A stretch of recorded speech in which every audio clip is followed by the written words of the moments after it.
at the psychedelic dose level of these mushrooms, you get a very important quality, in fact, the centrally important quality for my argument, which any of you who have ever taken these things have experienced yourselves, and that's what I call boundary dissolution. And here's the notion in a nutshell. When you look back through the primate phylogeny, clear back to the primitive primates, the squirrel monkeys and those sorts of animals, there are always what are called male dominance hierarchies. There's an alpha male animal who, through brute force usually, takes the most desirable females under his command and sets his lieutenants over his male lieutenants over the rest of the females, and this is how these monkey societies order themselves.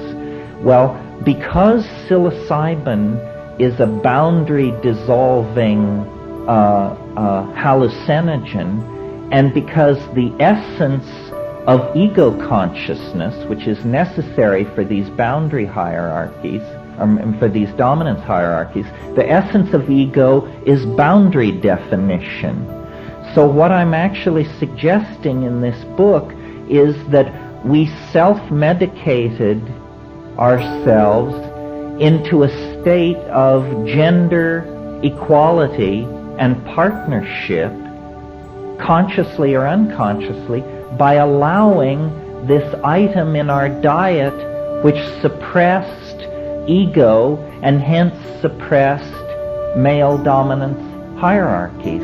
And so the ordinary momentum of primate evolution was interrupted, and for a period of about, who knows, pick a number, somewhere between 15 and 50,000 years, ending about 10,000 years ago, we actually lived in a kind of paradise where human beings were at equilibrium and in balance with the earth, where men and women were in balance with each other. And I should have mentioned this sexual arousal which went along with the mushroom taking promoted a style of orgy, probably at festivals which were lunar. At the new and full moon, everybody basically just jumped each other's bones in a big heap. And the social consequence of orgy as a social style is that it makes it impossible for men to trace lines of male paternity. This is very important. There is, in a society which practices orgy, no concept for men of my children. There is only the concept of our children, meaning the tribe, the group. So male loyalty goes toward the group. And this is very important because once men discovered male paternity, they discovered ownership of hunting grounds, food supplies, women, you name it. And it tended to feed back into the formation of the ego structure.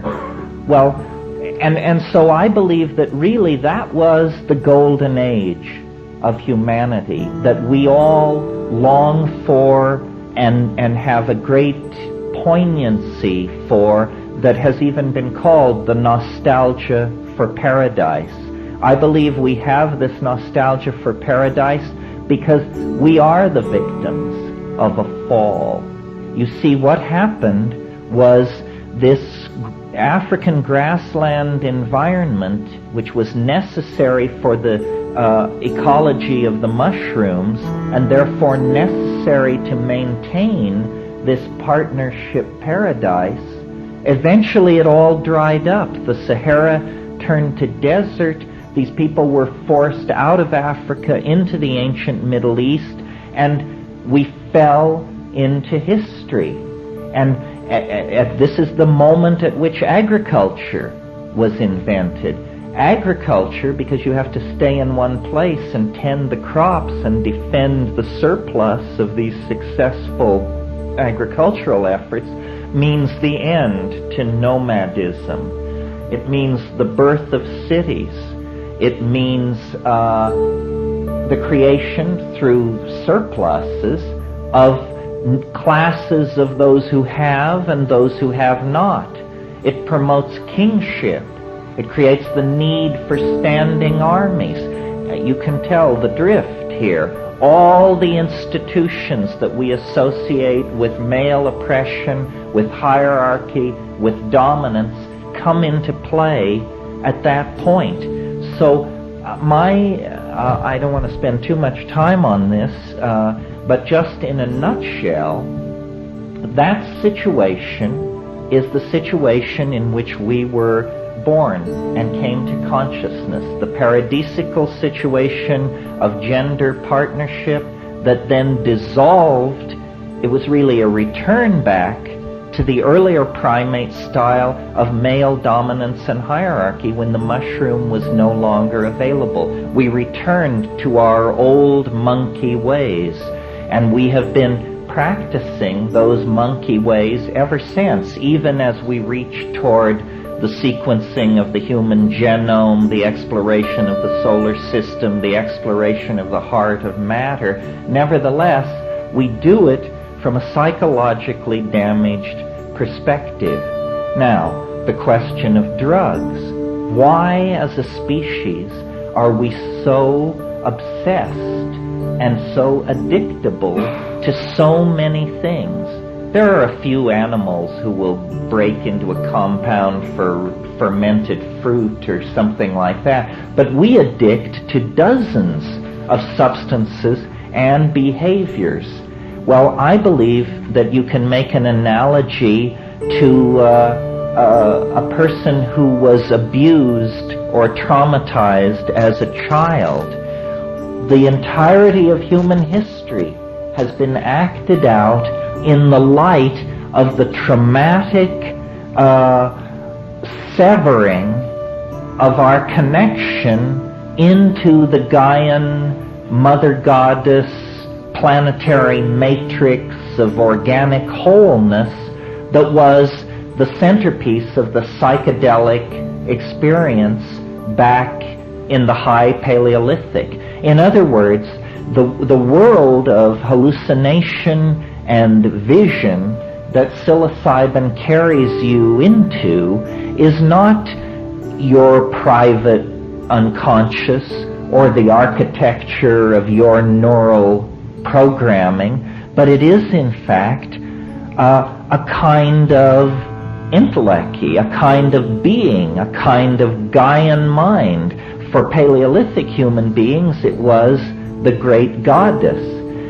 Once you sever from this matrix of meaning, what James Joyce called the mama matrix most mysterious, once you sever yourself from that, then you have nothing but rationalism, ego, and male dominance to guide you.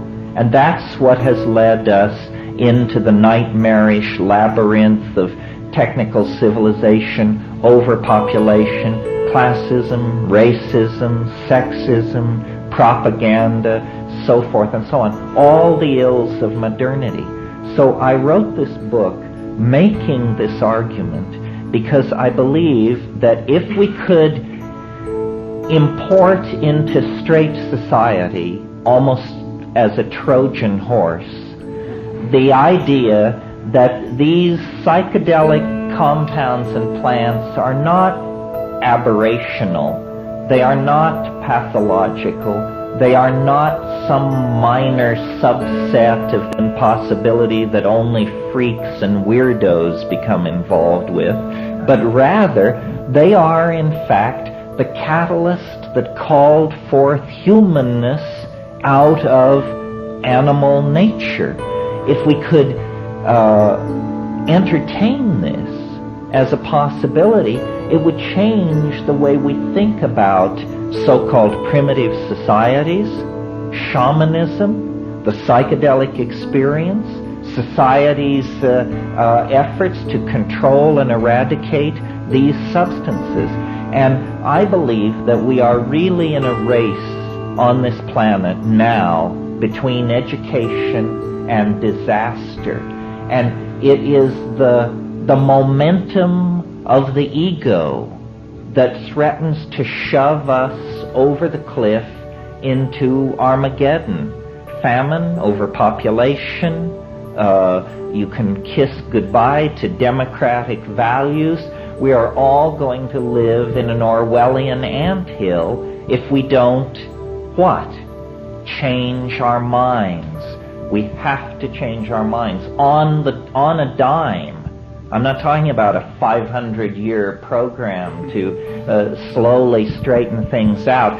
We have, I believe, less than 30 years to come to terms with the dissolving ozone hole, the toxification of the oceans, the greenhouse effect, the spread of epidemic disease, the rise of fascism, the relentless efforts of the free marketeers to deal products in every corner of the planet.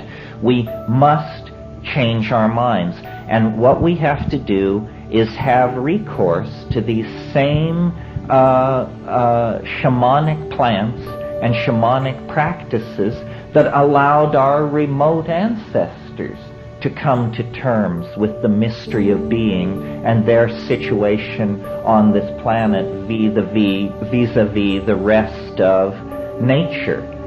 So I think it's very important at this time to make this argument as clearly as possible, to launch the idea into society and let argument and debate rage. Now, you may think that I'm proposing blowing up some already existing edifice of theory about how human beings came to be. This is not the case. As a matter of fact, orthodox anthropology hasn't a clue. We are the fly in the soup of natural science's explanation of the evolution of species. It's easy to understand how one kind of hummingbird emerges from another. It's not very easy to understand how creatures that build something like Los Angeles can emerge out of creatures who hunt ants by sticking grass stems down their holes, you know. We represent some kind of primary break with nature at the animal level. And I believe it's because we have a symbiotic relationship with all of nature. We are wired for this.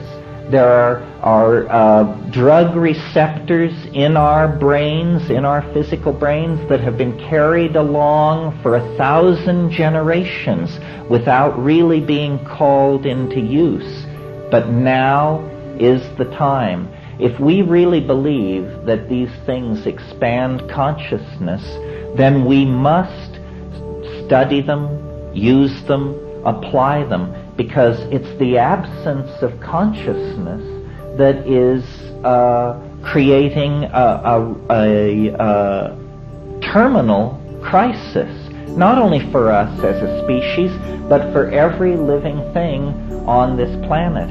And I think the psychedelic experience is as much a part of being alive as sexuality, language,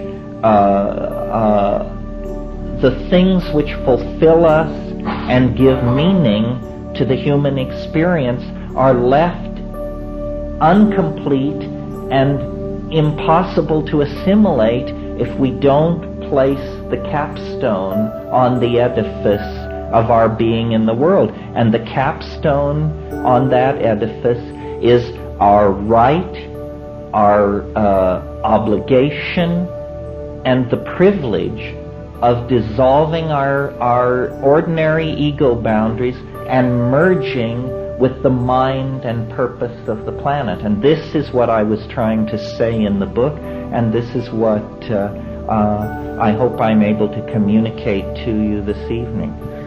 Thank you very much.